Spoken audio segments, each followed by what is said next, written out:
E agora, dando seguimento, então, ao nosso evento, nós vamos para a nossa próxima palestra, que é Ressonância Magnética, com o autor Carlos André Vilas-Boas, né? Para quem não conhece, o Carlos é tecnólogo, o professor Carlos é tecnólogo em radiologia, especialista em anatomia radiológica e interpretação anatômica, e é mestre em engenharia biomédica. É uma satisfação, né, ter o professor Carlos no nosso, como parte, né, desse congresso e também como autor do nosso didático. E queria, então, fazer as honras ao professor Carlos e deixar, então, com vocês o professor Carlos para a próxima palestra. Olá, pessoal, muito bom dia. Que evento maravilhoso. Quanto conteúdo! E vocês estão de parabéns de estar aqui conosco. Aproveitem.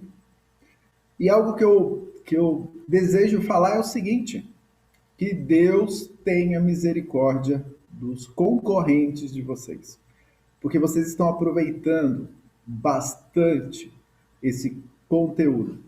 Interessante, eu estava assistindo as aulas e o professor Márcio falou do acidente de Goiânia, né? Aqui na minha região, em São José dos Campos, eu tive vamos colocar assim, eu tive a honra de atender um dos sobreviventes do acidente de Goiânia. Curiosamente, ela era muito jovem na época, né? Tinha em torno de 2, 3 anos, e os pais dela vieram a falecer por contaminação ao césio. E ela foi adotada por uma família inglesa, né? Ela mora na Inglaterra, mas ela sempre vem ao Brasil. E eu fiz a ressonância dela das coxas, né? Justamente para ver se houve ou se tinha algum efeito biológico causado decorrente aí da exposição. Mas graças a Deus, checamos depois, né? O exame dela deu negativo para qualquer tipo de lesão, né? E vamos falar de um tema bem interessante agora: ressonância magnética. Vou compartilhar minha tela aqui com vocês. É uma honra estar aqui.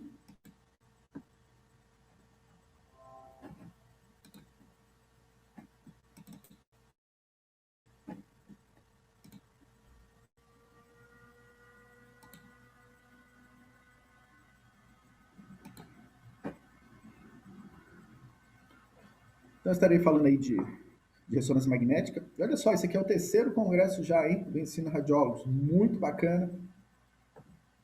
Como eu disse, parabéns pela presença de vocês. Eu declaro não haver nenhum conflito de interesse nessa apresentação.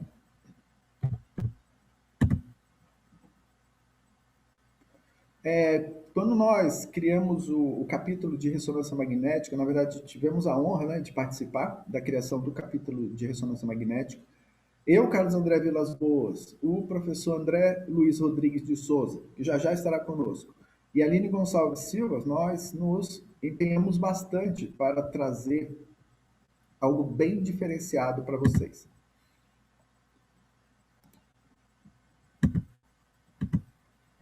Esse aqui é o meu Instagram, Carlos André Vilas-Boas, e o do professor André Inova Rádio 2. Então vai vendo. O que é ressonância magnética? Não é fácil, né? É uma modalidade, perante as outras, é uma modalidade até recente. Ela tem 35 anos. Né? Mas é um método de diagnóstico por imagem que não utiliza radiação ionizante e permite retratar, né, imagens de alta definição dos órgãos do seu corpo. Né? Então, a ressonância ela tem a acuracidade dela, ela tem a sensibilidade dela para estudos, né? Que a Tomo também vai ter, nós vamos ver daqui a pouco, o raio-x vai ter. Eu gostaria, né, que vocês entendessem assim, ó. A nossa área de radiodiagnóstico, ela é uma área que é importante que os profissionais estejam o tempo todo se inteirando, se aperfeiçoando, seja por congressos maravilhosos como esse, seja com relação aos estudos. Hoje nós temos no mercado estudos e continuação dos estudos dos técnicos, como, por exemplo, cursos pós-técnico, com grande qualidade. E prestem atenção, que é importante. A carga horária desses cursos tem que ser no mínimo de 360 horas. Nós temos cursos de pós-graduação no mercado também com muita qualidade. E vocês, pessoal, não podem deixar de fazer, porque a nossa área está sempre em evolução. Olha aí, acabamos de ter aula de radiologia digital. Começou lá atrás e olha onde está. E pergunta, né, que é importante, para onde a nossa profissão se encaminha? Cada vez com mais tecnologia. E a ressonância faz parte. Sempre as empresas estão lançando no mercado novas sequências, novas metodologias na ressonância que vai estudar, por exemplo, o coração, que vai estudar, por exemplo, uma próstata, que vai estudar uma ressonância de mama, né, de forma bem específica. Há uma evolução dos contrastes, né? Então, isso é importante. E a ressonância, nós podemos dizer assim, ó, que, de uma forma geral, que os exames de diagnóstico por imagem, como radiologia geral, tomografia, ressonância magnética, elas possibilitam aos médicos uma grande visibilidade e com maior definição das estruturas internas dos órgãos. É claro, se tiver alguma patologia, também isso é evidenciado e o paciente tem o tratamento mais afetivo, né? Mais assertivo, desculpa. E não existe modalidade melhor do que a outra, tá? Existe a acuracidade de cada modalidade. Por exemplo, o raio-x, ele tem a sua acuracidade, a sua sensibilidade.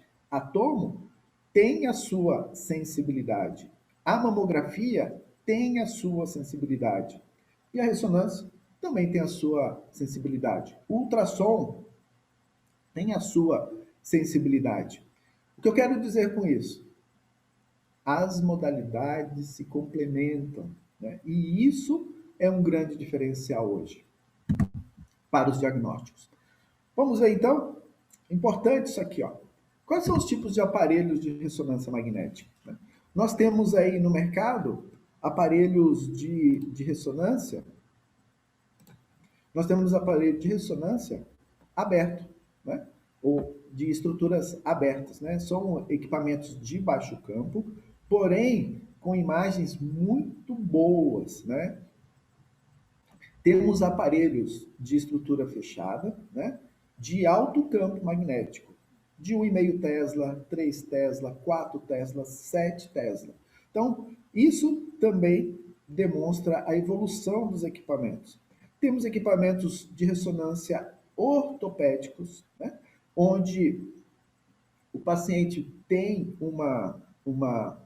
um conforto até maior, porém esses equipamentos ortopédicos eles têm algumas limitações, né? Como o nome diz, ele não vai estudar neuro, que é o crânio, não vai estudar abdômen, né? Então ele acaba sendo um diferencial, trazendo conforto para o paciente e também atingindo um nicho de mercado importante para aqueles pacientes que têm ou venham a ter claustrofobia. Olha só a evolução tecnológica. Há aproximadamente 30 anos, 35 anos, os equipamentos faziam exames com qualidade, sim. Porém, o exame de ressonância demorava 1 hora, né? Sequências demorava 12 minutos. Hoje nós temos sequências na ordem de segundos, sequências isométricas, né? Que são sequências volumétricas, que permitem, inclusive, reconstruções no plano axial, coronal, sagital. Conseguimos fazer imagens em 3D. Fantástico. Olha aqui, ó, esse slide especificamente, né? Temos o aparelho da Philips, muito bacana, né? E hoje na ressonância magnética trabalha-se muito com o quê? Agenda inteligente, né? O que é uma agenda inteligente? Essas agendas inteligentes, elas permitem que haja um controle melhor dos exames, ela otimiza o uso da sala, de ressonância magnética e ela propicia também a todos nós operadores termos acesso à agenda. E sobre a agenda inteligente é interessante. Olha o que o mercado apresenta.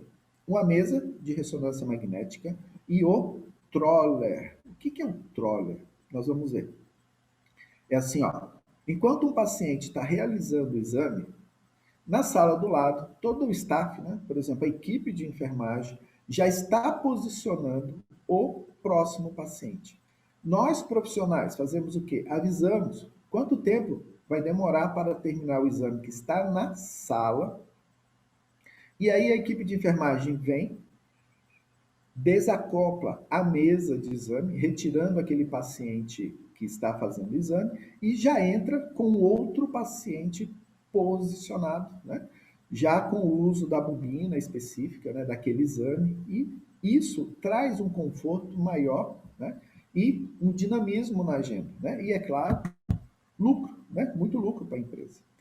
Cabe a nós também, profissionais, identificarmos os acessórios para realizar os exames, né? Isso aqui são bobinas flexíveis de corpo, bobinas que podemos utilizar para fazer punho, tornozelo, joelho, cotovelo, né?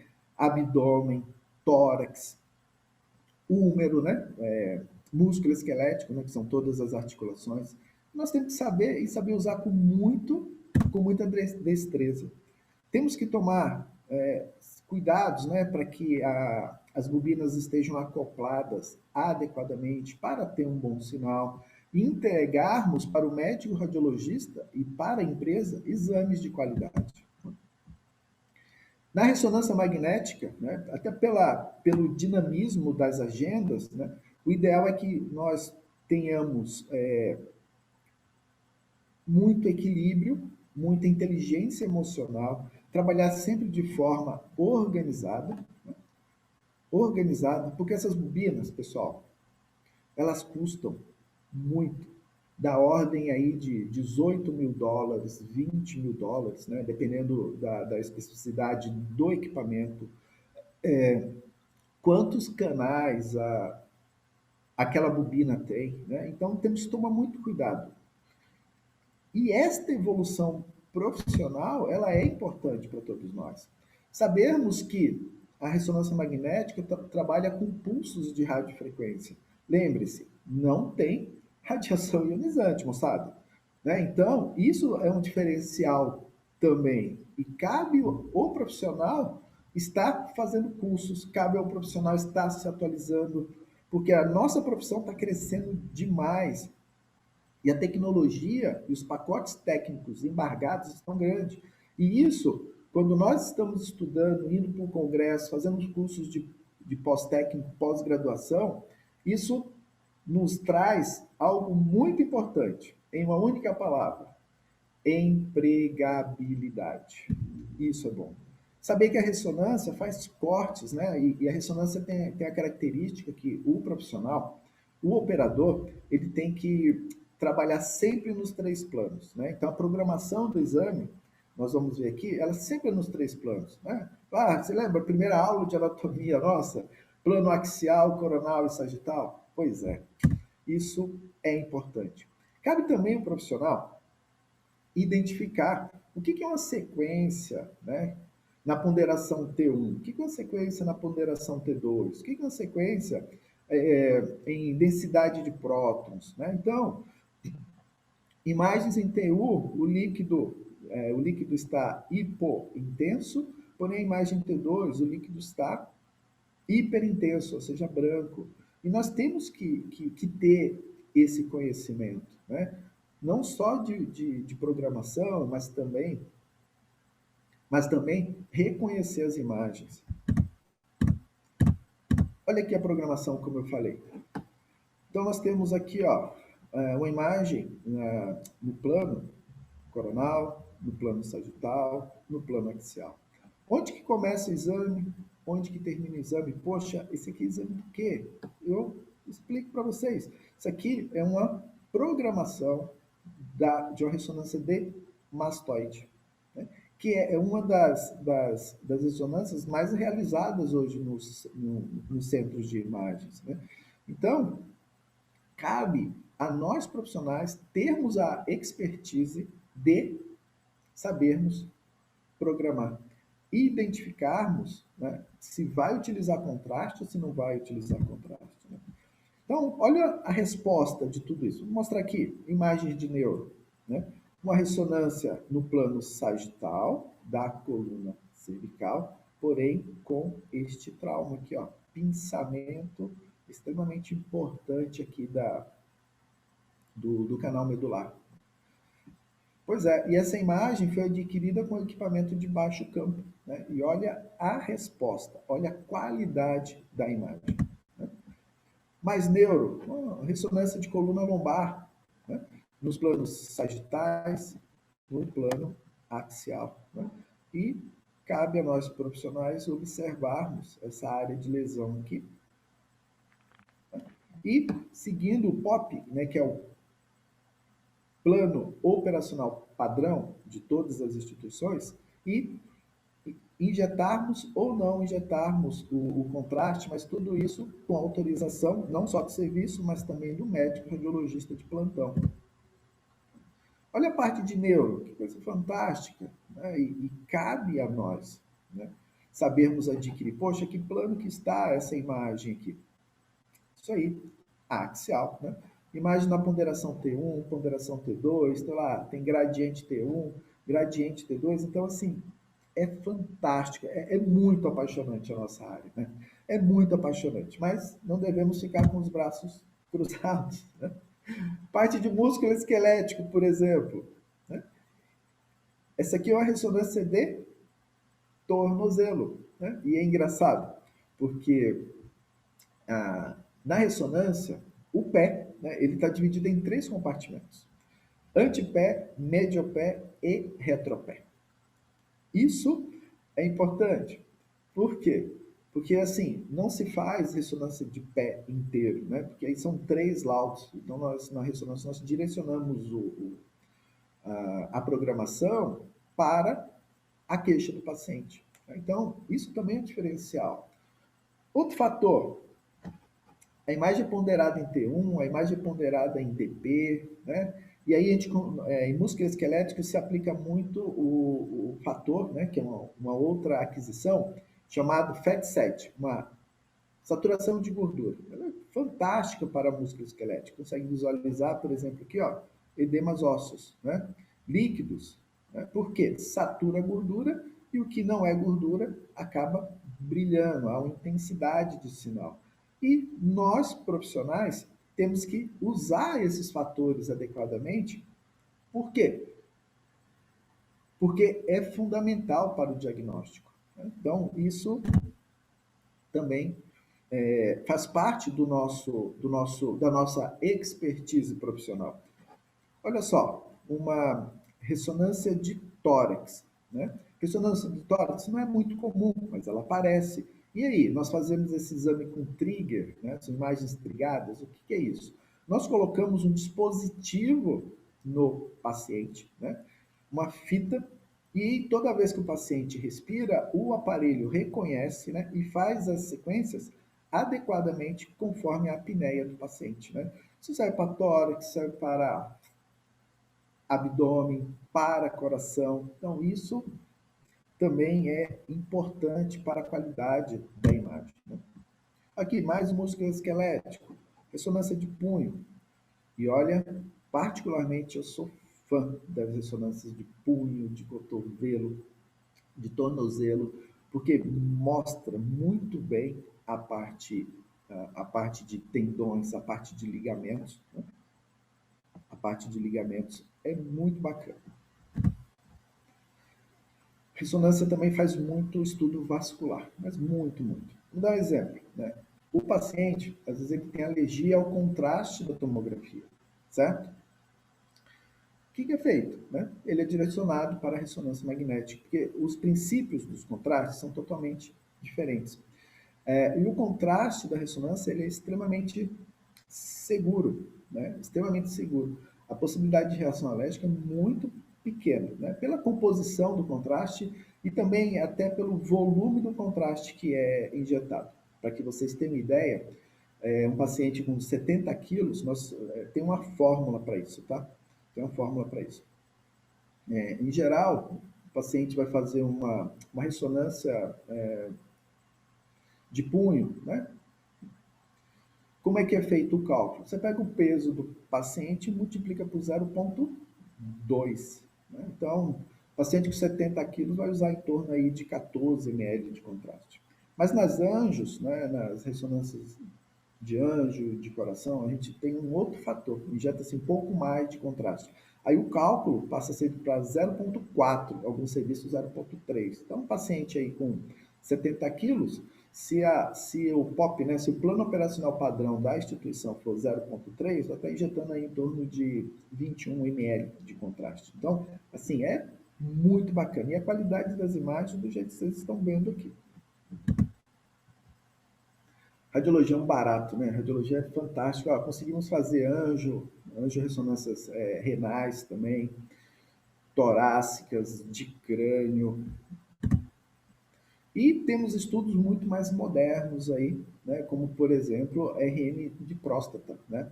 RM de próstata multiparamétrica. Né? O que significa o termo multiparâmetros? Né? Porque vai estar utilizando tudo o que a ressonância traz de melhor. Ponderação em T1, ponderação em T2, ponderação com saturação de gordura, difusão, perfusão. Né?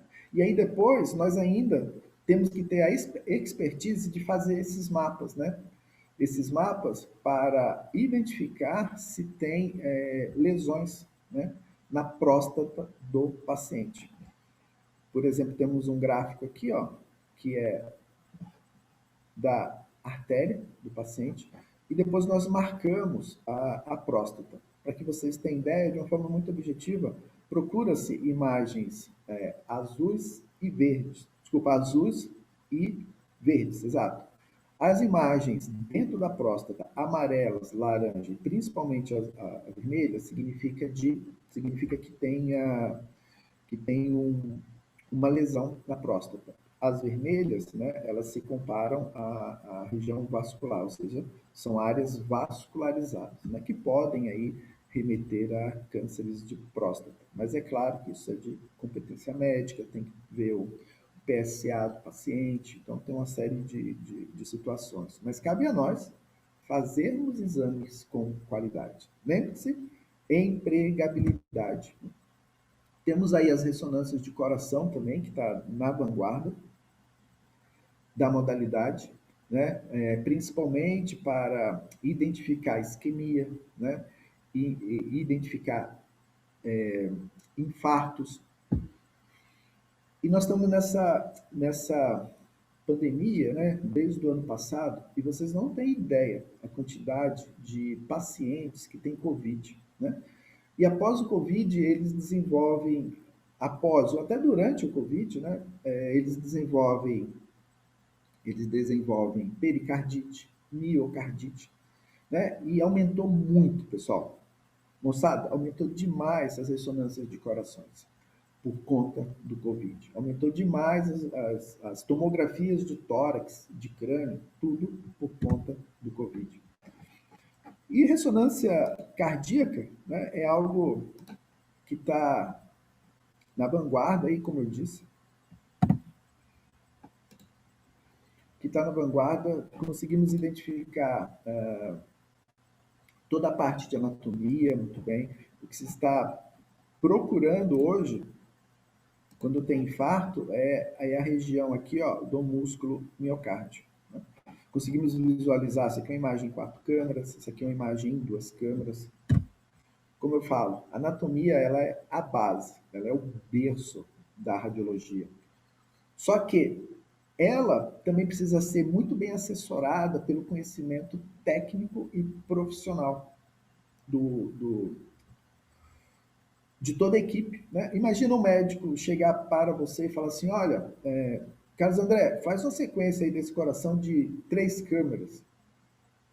Se eu não tiver anatomia, eu vou ter dificuldade de saber, né? Carlos André, faz uma sequência aí, ó. Eu preciso ver o ventrículo esquerdo desse paciente. Eu falei, opa, então eu tenho que saber fazer a programação de duas câmeras, né? Isso é um exemplo. Ressonância também visualiza assim muitas lesões, né? Então, uma imagem ponderada aqui em T1, né? Uma imagem também ponderada em T1, foi injetado contraste e aparece essa lesão. E olha que bacana, pessoal. Nunca se injeta contraste nas ponderações T2, né? Dificilmente, ou raramente vai ter uma ponderação T2 pós-contraste, sempre T1. Mas por quê? Pela característica da imagem. A ressonância ponderada em T2, o líquido já é branco, né? Já é hiperintenso, então por isso que não se injeta em T2. Então, são situações muito diferenciadas, né? E específicas da modalidade. E como eu disse, e venho sempre defendendo, cabe ao profissional que opera naquela modalidade conhecer o máximo possível. Olha aqui que eu trouxe para vocês. O paciente foi fazer uma ressonância magnética e ela tinha DIL, né, que é o dispositivo intrauterino. E ele aparece aqui, ó. E não é contraindicada a realização de ressonância, né, para pacientes do sexo feminino com um dispositivo intrauterino. E ele aparece bem aí, né? Então dá para ver muito bem aqui o útero e o endométrio. Ressonância fetal, poxa, fazemos bastante. Nas ressonâncias fetais, o cliente não é a mãe, é o próprio feto, né? É o próprio bebê que está vindo por aí, né? E aí ele já faz seu primeiro exame de imagem lá na intrauterino, né? Então isso é importante. Olha aqui, gente, que fofo isso aqui. Uma ressonância fetal, né? Onde nós vemos aqui, ó, toda a parte de anatomia, aqui a bexiga urinária do bebê, tá com as perninhas dobradas, né? Aqui todo o cordão umbilical. Aí, claro, né? Bebê com 38 semanas, né? Já tem estímulo do barulhos externos, e aí, ó, ele já esticou a perna aqui, ó, para falar, eu tô aqui, gente. Né? Então, isso aqui é bem bacana, bem diferenciado, né? E conseguimos fazer exames com muita qualidade. Né? Isso aqui é um ADVP, né, dispositivo ventricular periférico, também uma adolescente, né, com hidrocefalia, e aí, ó, a DVP, dá para ver aqui, ó, esses pontos aqui são os drenos, né, então o neurocirurgião posiciona a DVP e esse material, ele tem vários furinhos, por quê? Porque o líquido, ele entra e é desprezado via urina ou via fezes, né? Aí depende de cada técnica que foi utilizada. Aqui no plano axial, né? No plano axial, dá para ver bem a ponta da DVP, com seus respectivos furos, né? No plano sagital, aqui também. Aí eu tenho uma provocação para todos, né, que é importante. Como é que você quer ser lembrado na radiologia? Vou repetir, moçada. Como você quer ser lembrado na radiologia? Temos evoluções na nossa profissão? Na parte tecnológica? Os profissionais devem evoluir? E o que fazer para evoluir?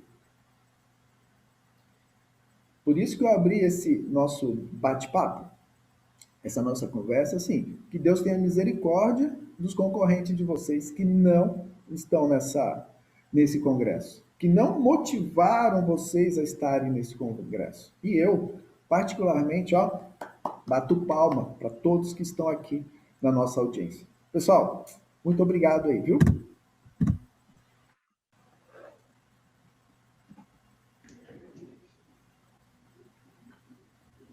Tudo bem, pessoal? Dando continuidade aqui na palestra de ressonância, convidar agora o professor André Luiz Rodrigues de Souza, o coautor do capítulo de ressonância, para fazer as considerações finais aí da palestra.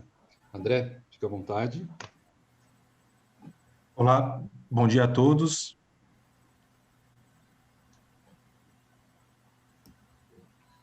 Pessoal, bom dia.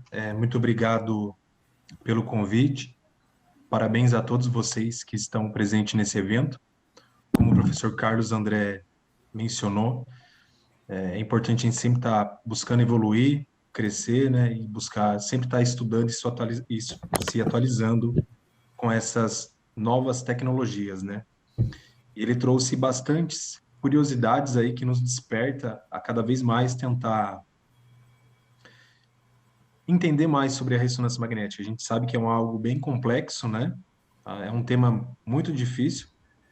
Na minha opinião, na área da radiologia, é uma das coisas, das áreas mais complexas que tem, né? Eu trabalho com raio-x, com tomografia, e a ressonância é uma das modalidades mais complexas. Professor André, parabéns pela sua aula, pela sua Obrigado. explanação. Eu fiz algumas observações aqui também durante a sua aula, que eu acho legal às vezes a gente fazer um levantamento, compartilhar também esse nosso bate-papo com todos, né? Você mencionou sobre a parte de equipamentos, bobinas, os cuidados que a gente tem que ter, né? Sobre também a cada utilização para cada área a ser estudada, né? De uma bobina dedicada ou não dedicada. Gostaria de saber da sua vivência, professor, sobre a parte de equipamentos, quando a gente trata de biossegurança, sobre a parte da equipe multiprofissional, né? Sobre a importância da equipe multiprofissional estar bem alinhada com conosco também, né? Para que não aconteça nenhum problema, nenhum erro, nenhum tipo de acidente no ambiente da ressonância magnética. Perfeito, professor. Moçada, observe. Ressonância não é brincadeira, né? Independente do aparelho estar ligado ou desligado, o campo magnético ele está ativo. Então há muitos acidentes, né? E esses acidentes passaram a ser evitados como? Assim, para chegar dentro da sala de segurança, na sala de exame, existe 4 zonas de segurança, né? Zona 1, 2, 3 e 4. Sendo que a quarta zona, né, para que vocês entendam, a primeira zona de segurança é lá na recepção. A segunda zona de segurança é quando o paciente está preenchendo o questionário de segurança e o questionário específico para a realização do exame. Terceira zona de segurança é a enfermagem, que pede para o paciente se trocar, né? Pede para o paciente se trocar, faz a devida punção quando necessário. E detalhe, a quarta zona de segurança é a sala de exame, e para ter acesso à sala de exame, ou é leitura biométrica, ou é a passagem do crachá, né? E toda a equipe multidisciplinar recebe treinamentos de biossegurança. Na integração dos grandes hospitais e das grandes clínicas, né, independente de ser grande ou não, deveria ter isso, deveria passar orientações para que os profissionais, né, a equipe multidisciplinar, como disse o professor André, tenham condições de evitar acidente. E acidente na ressonância tem um custo operacional extremamente alto. Além de colocar em xeque, né, a segurança daquela instituição. Então, temos que estar o tempo inteiro muito bem antenado com a segurança, com a biossegurança, sejam dos pacientes ou seja de todo o staff. Isso daí, acho que Espero ter essa respondido aí, professor. com certeza. É uma das coisas que eu sempre pontuo, né? Sempre gosto de mencionar isso daí. Inclusive, em um dos locais que eu trabalhava como coordenador do serviço de radiologia, a gente fazia esse treinamento 2 vezes por ano, né? A gente tinha no primeiro semestre e no segundo semestre do ano. Algumas pessoas mencionavam, falavam, nossa, André, mas de novo treinamento de segurança, eu já sei o que vai falar e tal. Mas aí eu aplicava sempre um teste antes do treinamento, pós-treinamento, para ver como que foi a aceitação do pessoal, né, do entendimento que a gente teve ali nas nossas discussões. E isso era para evitar esses problemas que pode ocorrer, pode ser uma vida de um paciente, às vezes que está ali deitado na mesa, e a gente alguém intencionalmente leva um cilindro de O2 para tentar ajudar em algum momento de alguma intercorrência, e pode causar um certo dano àquele paciente, levando até o paciente à morte. Então, isso daí, a parte de biossegurança no ambiente de ressonância, é uma das coisas mais importantes, no meu entendimento, e eu acredito para vocês também. Quando a gente vai iniciar o nosso estágio, o nosso contato com a ressonância, a parte de segurança, a biossegurança é extremamente fundamental. Parabéns pela explicação, professor, acho que foi excelente. Tem também uma anotação que eu fiz aqui, quando você mencionou a parte de neuro, né, que é um dos exames muito realizado em nossa rotina. Eu trabalhei, né, durante quase 7 anos no Instituto do Câncer, e o nosso carro forte lá de exames, né, era muita medicina interna, né, abdômen, pelve, mas a parte de neuro, tanto pré-operatório de tumores e também pós-operatório, acompanhamento de tratamento radioterápico, e a evolução que esse paciente tem pós-tratamento era muito grande, né? E um dos nossos grandes desafios, professor, e pessoal, era a parte de pacientes não colaborativos, né? E aí a gente precisa saber utilizar os artifícios do equipamento, quando o equipamento disponibiliza, de algumas técnicas avançadas, né? Como as técnicas blades, né, no equipamento da GE, ou da Siemens, perdão, ou o propeller na GE, né? Em alguns casos também a gente realiza com sedação, então fica mais fácil. Mas quando o paciente não colabora, na sua vivência, professor, você utiliza essas técnicas em casos, às vezes, pacientes pediátricos, quando tentam fazer sem sedação, alguma coisa assim? Bem oportuno, né? O que adianta se você ter uma Ferrari e nunca passar a sexta marcha? O que adianta você ter um carro com vidro elétrico, né? E nunca utilizar o botão do vidro elétrico? Então é assim, ó, é muito interessante. Nossa, muito obrigado por essa provocação, tá? Ou seja, nós temos que entregar para o médico radiologista e também para o nosso cliente, nós precisamos entregar o quê? Exames com qualidade. Para isso, e esses congressos são bem interessantes, né? Para isso, esse congresso é bem interessante. Pelo seguinte, utilizar as ferramentas que diminuem o artefato, né? Técnica propeller, né? Técnica blade, né? Que evita, né? Por exemplo, pacientes claustrofóbicos às vezes. Vale a pena, muitas vezes, desde que não tenha uma contraindicação, você colocar lá a esposa dele, o marido, o acompanhante, desde que não tenha contraindicação para entrar na sala de ressonância ali do lado, né? E aí o paciente vai ficar mais confortável, né? Mais seguro, e a gente utiliza essas técnicas. E aí entregamos exames com qualidade. Por exemplo, paciente sedado, né? Muitas vezes o paciente está entubado, tem lá a respiração pertinente à intubação. E aí, aplicando as técnicas para diminuição de artefato, o exame é com qualidade. Crianças, por exemplo, né, recém-nascidos, né, recém-nascidos. Muitas vezes a bobina de crânio, ela não é muito adequada, porque a bobina de crânio é para adultos, né? E aí você pode fazer o exame, no caso aí, numa bobina de extremidade, né? Um exemplo aí, bobina de extremidade, bobina de joelho. Ainda assim, essa criança pode mexer. O que nós fazemos? Utilizamos a técnica, a ferramenta que está lá, que foi investida, né?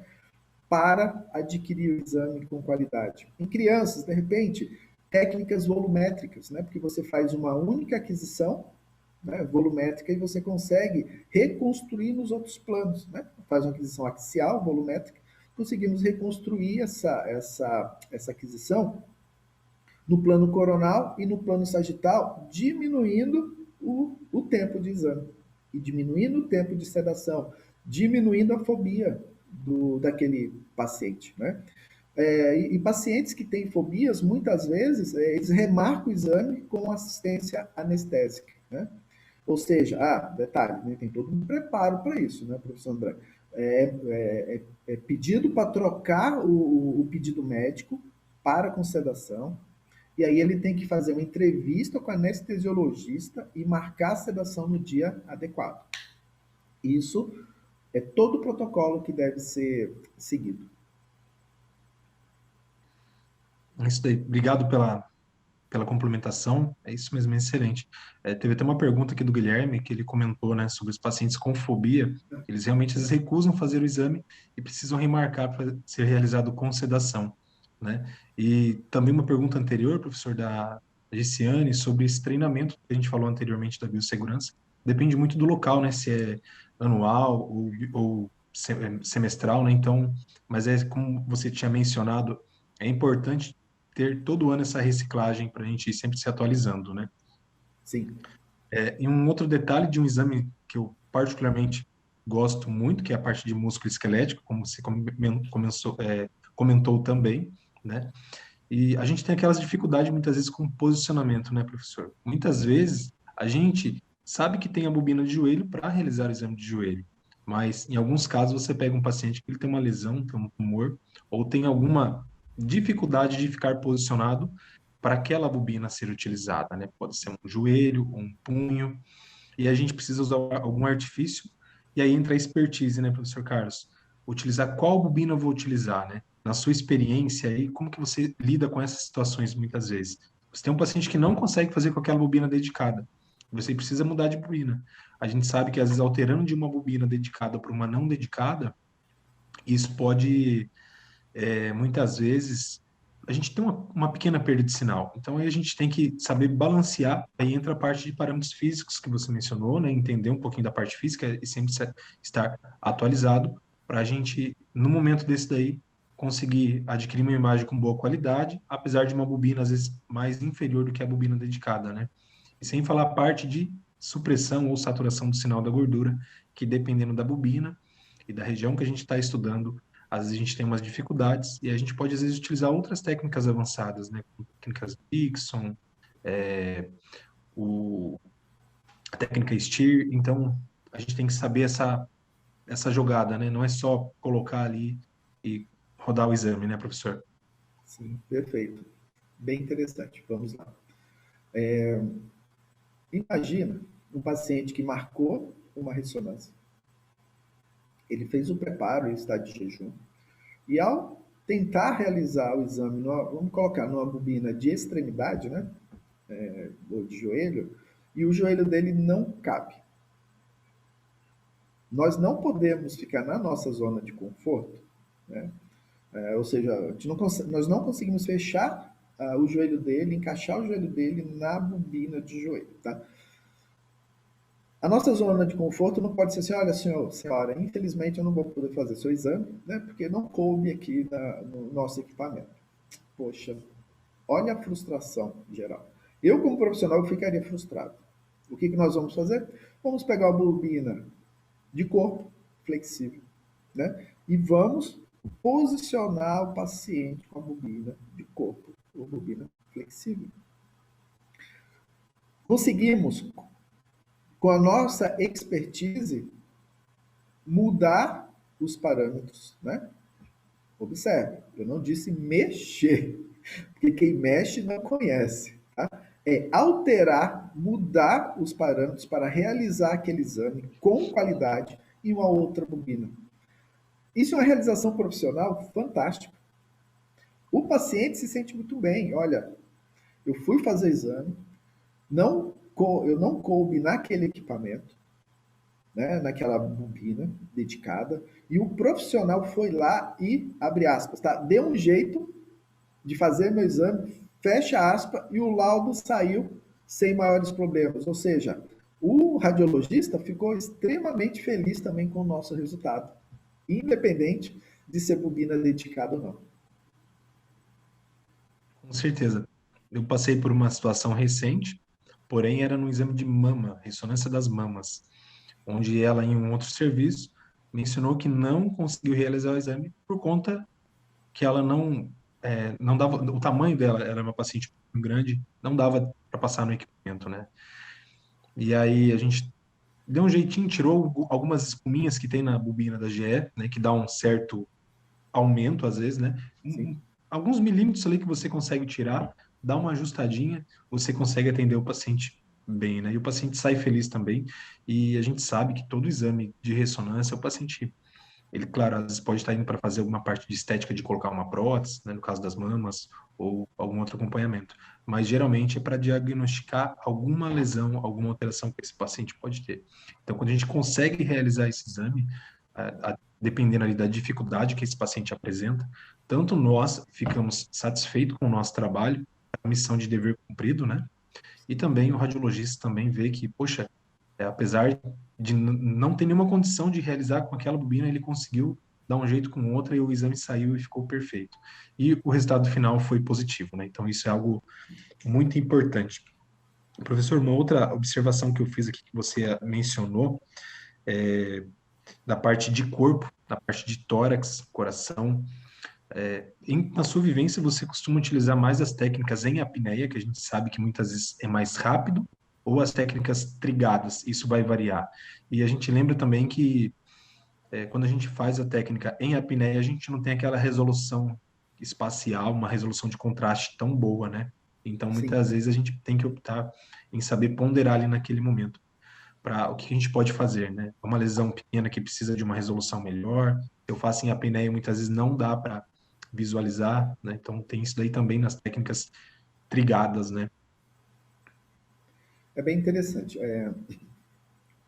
Eu agradeço muito a Deus, porque os dias dos meus plantões, eu quero deixar claro aqui, assim, eu tenho muitas ressonâncias avançadas, né? E por isso eu agradeço a Deus, porque me tira todos os meus plantões da situação de conforto. Então, por exemplo, o plantão de ontem foram 3 corações com estresse farmacológico, né, ou induzido. E depois teve uma ressonância de coração em repouso. Né? Mas vamos falar do estresse farmacológico e em repouso. Normalmente a gente realiza, né, a ressonância de coração com apneia inspiratória. Só que a apneia inspiratória, cada hora o paciente respira de um jeito, né? Então o coração, né, cada hora fica em um posicionamento.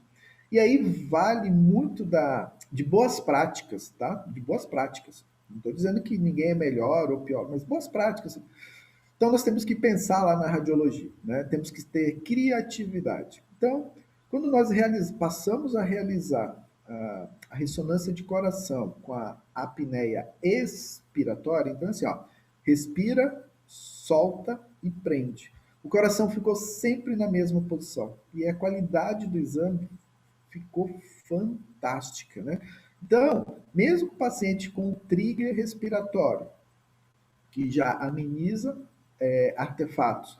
Mas você utilizando de criatividade para realizar exame com qualidade, né, isso é fantástico. Outro exemplo, nós falamos aqui de pacientes com sedados, né? E esses pacientes sedados, olha que interessante, nós podemos chegar para o médico anestesiologista e falar assim, né, aproveitando a deixa, o paciente está com trigger e tal, mas falar, doutor, faz uma apneia lá no respirador, né? E aí o médico vai lá, faz uma apneia de segundos, né? E aí você consegue exame com qualidade, ou seja, você entrega para o paciente, para o médico radiologista, isso ajuda demais no diagnóstico com boas ações, com boas práticas, né? E isso é bom porque você adquire uma expertise nisso. E é bom poder discutir isso aqui, né? E que bom ter congresso para podermos falar sobre isso, né, Sim, André? com certeza. E uma das coisas que eu tinha anotado aqui para a gente complementar era sobre isso mesmo, na parte de apneia quando o paciente está sedado. É. Então, acaba que a gente consegue fazer o exame com uma boa qualidade, né? O anestesista, né? O anestesiologista vai lá e faz uma pequena apneia ali no paciente e a gente consegue fazer as imagens com boa qualidade, né? E sempre tem aquele resultado positivo final.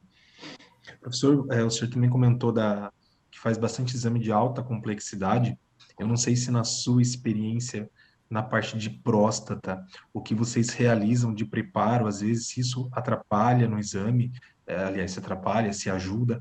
O que você tem nessa experiência sobre a parte de próstata, que é um exame também muito solicitado, né? A parte de próstata multiparamétrica. E se você tem essa vivência da diferença do equipamento de 1,5, 3 Tesla, se aí na sua região, como que isso é, como que procede esses exames de próstata? Perfeito. Então vamos colocar assim, ó. As ressonâncias de próstata, o paciente tem que fazer todo um preparo adequado, tá? Todo um preparo adequado. Então, por exemplo, ele não pode fazer nenhuma atividade física pré-exame, ele não pode ter relações sexuais por 2 dias, porque, no caso, a vesícula seminal tem que estar bem carregada de esperma, porque também é um diferencial, né? E no dia do exame, o paciente ele chega com antecedência e as colegas da enfermagem é feito o preparo intestinal do paciente, né? E esse preparo pode deixar alguns níveis hidroaéreos, né? Ou seja, flatos, né? Gases, bem ali na ampola retal. E ao realizar o exame, o que acontece, professor? Este ar vai rebater exatamente em cima da próstata. Então, o paciente, ao entrar na sala de exame, né, depois de passar por toda a triagem, checagem de segurança, é oferecido para o paciente o seguinte: para melhorar a qualidade do exame, introduzir uma sonda retal na ampola, introduzir uma sonda retal e retirar o ar que eventualmente possa estar lá, antes mesmo da realização do exame. Normalmente, os pacientes, eles autorizam, né? Com isso, a qualidade do exame vai bastante lá para cima. Porque imagina, você vai estudar a próstata e tem um ar que vai dar um artefato bem em cima da próstata. Isso pode prejudicar demais o diagnóstico, né? E antigamente, né, se usava muito a bobina endocavitária, né? Uma bobina que é introduzida no reto do paciente. Hoje, independente de equipamentos de 1,5 Tesla ou de 3 Tesla, o que ocorre? Não há tanta necessidade de usar a bobina endocavitária para estudo de próstata, né? Porque evoluiu muito a qualidade da sequência e dos equipamentos. E é interessante para todos aqui que estão na nossa audiência. Quando você está no equipamento de 1,5 e você está indo para um equipamento de 3 Tesla, né? Se os médicos radiologistas fazem cursos, né? Se os médicos radiologistas fazem curso para ver as lesões, né? Porque muda totalmente. Você está andando de... Poxa, eu não vou usar essa comparação, né? Mas você está usando... Você está andando de Fusca e vai para uma Ferrari, é diferente, tá? Ó, o Fusca é muito bom, tá? A Ferrari é muito bom também. Mas, assim, eles estudam mais. Então, assim, nós profissionais temos que estudar também, né? Porque tem característica no equipamento de 1,5 Tesla que não tem no de 3 Tesla. Então, isso faz parte de uma evolução profissional. Muito bem. Isso daí é algo que a gente estava até comentando essa semana, né, professor? Sim? Esse levantamento que o professor Carlos falou sobre os médicos precisam estudar quando eles estão trabalhando com equipamento de 1,5 para de 3 Tesla. Isso foi uma vivência que eu tive esses dias, até comentei com o professor Carlos essa semana à noite, que uma das médicas que eu trabalho, ela é especialista em neuro, e aí eu brinquei com ela, falei, nossa, doutor, bem, poderia colocar um 3 Tesla aqui futuramente, né, que tem uma sala do lado. Ela mencionou assim, falou, André, se colocar um 3 Tesla, eu vou ter que voltar a estudar mais a parte de neuro, né, e ela já estuda muito. Daí eu ainda brinquei e falei, nossa, doutora, mas por quê? Ela falou, André, isso vai dar um diferencial e eu preciso me atualizar. E eu, né, não imaginava isso.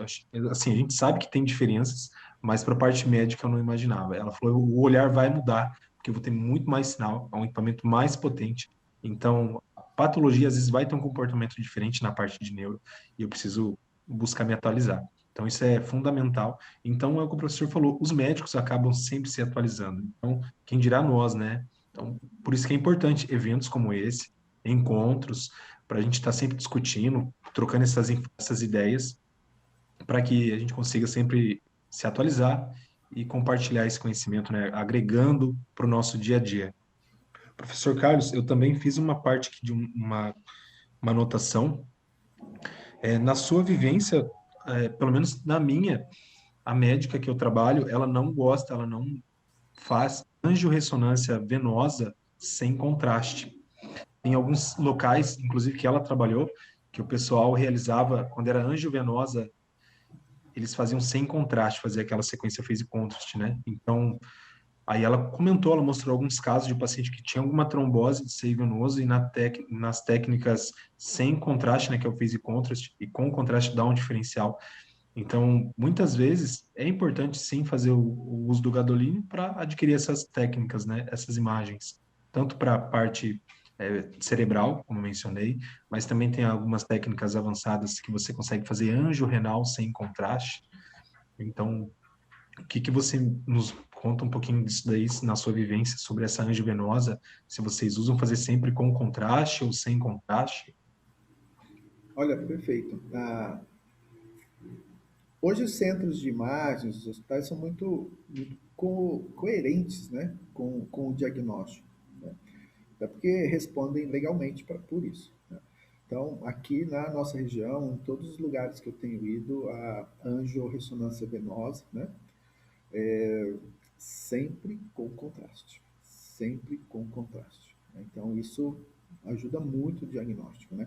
Temos técnicas aí que são avançadas, tipo a TOF, né? Time of Fly, tempo de voo, né? Na tradução livre aí, que não nas angios intracranianas ou arteriais, mas assim, a venosa sempre com, porque algumas lesões não aparecem nessas técnicas sem contraste. E aqui deixar claro para a nossa audiência que não estamos julgando, estamos falando da nossa vivência profissional, né? E dos POPs, né? Que é os planos operacionais padrões aí das instituições.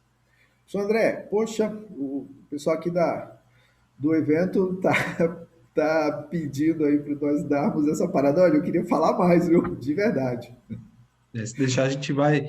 Então, Vai longe. essa era a última complementação que eu tinha anotado aqui. Sim. Agradecer a sua apresentação. Somou muito aí para todos nós que estamos presentes. E acho que a gente já Obrigado. consegue finalizar por aqui, né, professor? Foi uma honra estar junto com o teu nome, com a sua expertise nesse capítulo aí de ressonância magnética, viu? Que grande honra. Obrigado. Obrigado a todos aí que estão participando. Espero que o pessoal tenha gostado e que, de alguma forma, a gente consiga contribuir para o aprendizado de cada um. Excelente. Nossa, professor André e professor Carlos, nós queremos, em nome da Ensina Radiólogos, da Difusão Editora, agradecer muito a participação de vocês, foi brilhante, especialmente o trabalho que vocês fizeram como autores da série Curso de Radiologia. Foi, assim, realmente um prazer ter vocês nesse projeto. Muito obrigada.